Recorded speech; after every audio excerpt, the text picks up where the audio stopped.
Our next performer, a dear friend of all of us, actually just here because he likes smoke-filled rooms. Martin Mull. Martin.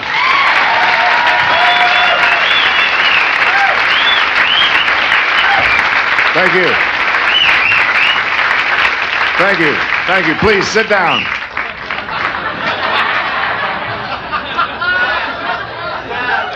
Thank you. You know, before we go any further, I wonder if we could all just take a moment here.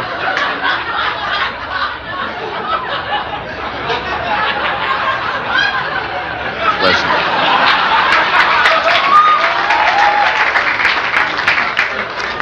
It's where your March of Dimes money goes, ladies and gentlemen. Bless his heart. What if we could all take a moment and think about how important this evening really is?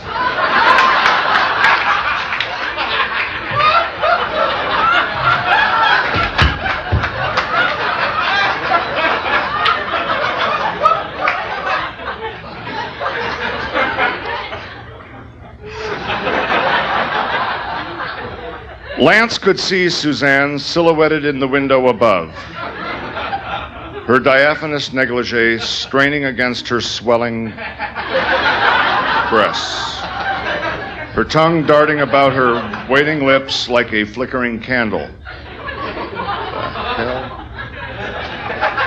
Don't stop now! Dark and wet as the night itself. Yeah. That's not it. Good evening, ladies and gentlemen.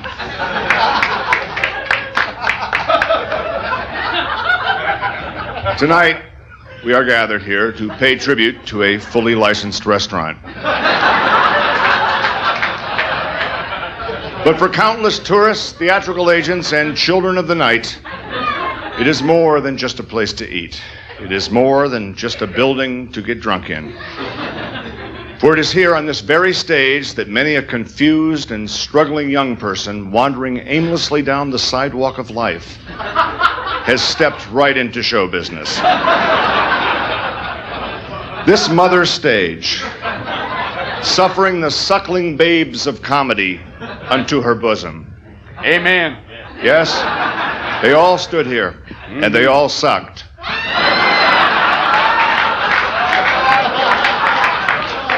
But they learned, and they grew to greatness.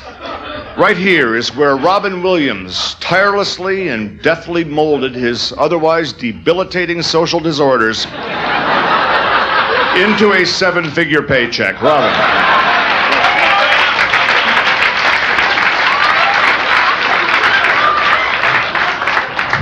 Here, on this very stage. Thank you, Martin. You're welcome. Indeed. Here is where Paul Rodriguez discovered the mother lode of material to be found in ridiculing one's own people, making him the envy of every non-Latin performer in America.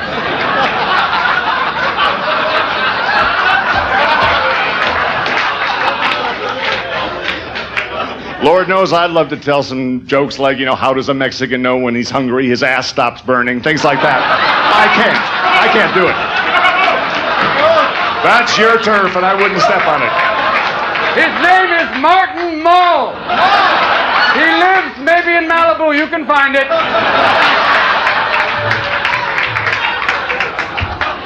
Thank you again, Robin.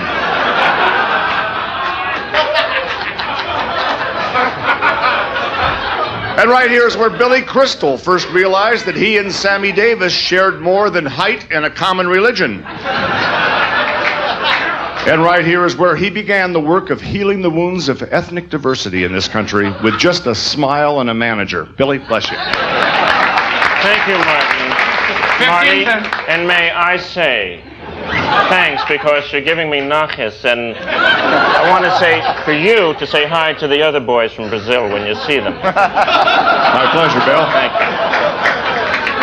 And right here is where Richard Lewis perfected his Tony Danza meets Marion Lorne kind of delivery.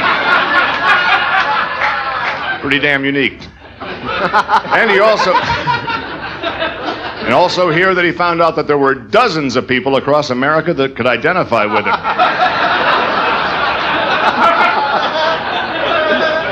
And here's where Robert Klein rehearsed and rehearsed and rehearsed that spontaneity that would carry him to the Merv Griffin show, the silver screen, and ultimately to cable. Good work, Bob. No, it's the least I can do. You want me to get some water or something, man? Okay, baby, I'll take it out slow. Hey, bad weight, man, bad. I don't blame you, Robin. I blame the one that gave you the shot. Thank you, Martin. Okay, at least it keeps you on your feet. It's better than that terrible thing we saw backstage. I must confess, I missed you. Thank you for calling, though. I've missed you. Oh, okay. Thanks. It was an evening. Who knew? It was fun. I guess the Great Dane remembers. I guess and that living room's a little more butch now that we did what we did, isn't it? Yes. Robin had the idea for the steer horns to hold up the curtains there. I thought that was kind of nice. Go ahead, Martin. Keep reading. I will. Actually, I must confess that I personally have never performed here, or at any comedy club for that matter. It's, as a firm believer in capitalism and the minimum wage, my professional hands were kind of tied, bud. Sorry. I'm not suggesting that the performers at the Improv go unpaid. Au contraire.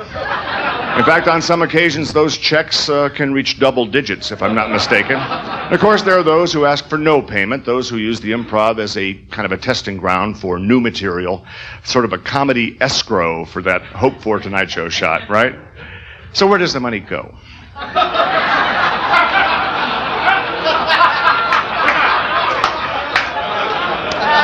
Now, Bud Friedman is a man who has always strongly felt that being able to loosen up our neckties and smile at our troubles is worth at least a $6.50 cover and a 2-drink minimum. Let's say, for instance, that over a pleasant holiday weekend, perhaps 1,000 people might come through that front door to relax and have a chuckle or two. We're talking $6,500 right there. Not to mention the 3,000 or 4,000 more from the bozos who take the 2-drink minimum as a dare. Call it $5,000 a night, low end. Now, it seems obvious that given the neighborhood, rent here could not be $150,000 a month. Yet, according to Mr. Friedman, it's a break-even business. How can this be? Well, very easily, I'm afraid. First of all, let's talk about the rising costs of competent interior decorating. All of you, settle back in your comfortable chair for a moment and look around you. Perhaps you can appreciate that this kind of luxury, it doesn't come without a pretty price tag as well.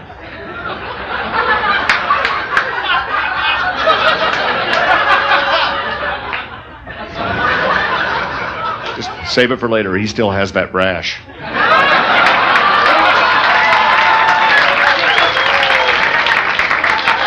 Now let's talk about the waiter persons here. They can't be expected to survive on the 10% of their tips that Mr. Friedman allows them to keep.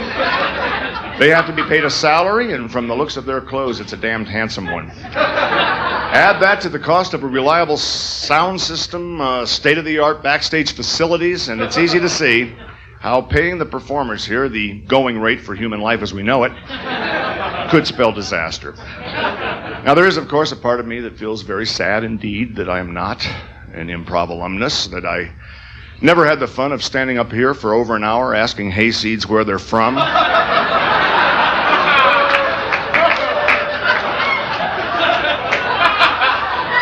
There's an unspeakable loneliness that I feel when I overhear other comics of my generation sharing memories of a waitress that had blown them both. And of course, the emptiness of never having stood on the sidewalk at midnight counting the house with a man they called Bud. But alas, I work for money. Perhaps someday enough will be enough. It's hard to say. I have a figure in mind, of course, and if and when I reach it, who knows? Maybe then I can work for free drinks and bus fare. Maybe then I can finally say a resounding yes to all those pinko bleeding hearts that badger me on a daily basis to perform at their little friggin' fundraisers. If that day comes, then I shall begin right here, learning the art of performing for chump money on the beloved stage of the Improv, and feeling the warm, gently guiding hand of Bud Friedman so close behind me. A crazy dream? Perhaps so. But it's a dream that I retain in a very special part of my body. So, Bud, all I can say is keep up the good work and long live the Improv. And for you folks watching at home, let me just add that if you've never spent an evening at the Improv, you won't know what you're missing. But if you do, you'll know why everyone says that Bud Friedman is to comedy what a stewardess is to the woman's movement. God bless you. Thank you.